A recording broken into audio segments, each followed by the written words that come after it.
Sinuyod ng mga bisita at delegado ng Suroy-Suroy Sugbo ang Camotes Islands sa Cebu. Narito ang balita ni Aileen Navarro. Naging matagumpay ang 2 araw na suroy-suroy sa Sugbo, Enchanting One, Camotes Island na ginanap kamakailan sa Camotes Provincia ng Cebu, kung saan bit-bit sa pag-uwi ng bawat delegado ang kanilang magaganda at hindi malilimutang karanasan at obserbasyon sa 2 araw na pagbisita nito sa Camotes Island, Cebu. Kabilang sa mga guest at delegate ng Suroy-Suroy Sugbo ay mga women justices, iba't ibang opisyal ng pamahalaan, partikular na ang Department of Tourism.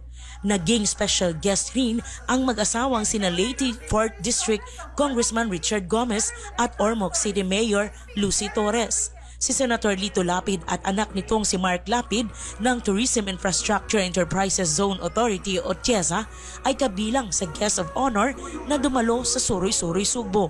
Ipinangako ni Senator Lito Lapid na magbibigay siya ng 1 million pesos na pondo para sa bayan ng Pilar upang magamit sa development nito.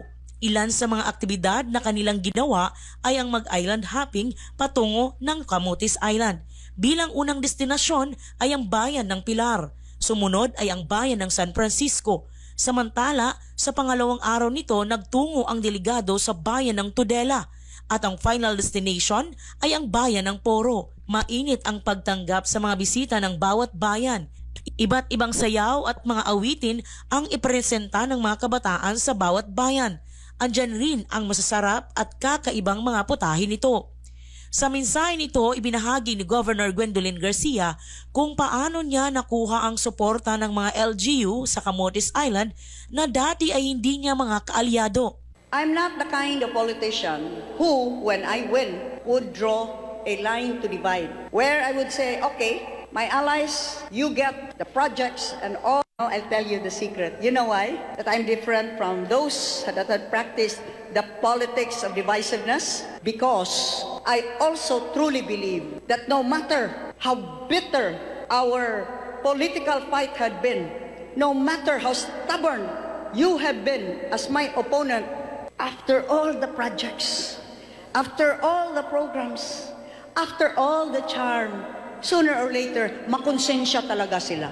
Matapos mapakita ni Governor Gwen ang kanyang patas na pamamahala, maging kaalyado man ito o oposisyon, sa ngayon, lahat ng mga alkalde, konsihal, barangay officials ng Camotes Island, suportado na si Governor Gwen Garcia at kaalyado na rin ng kanyang One Cebu Party.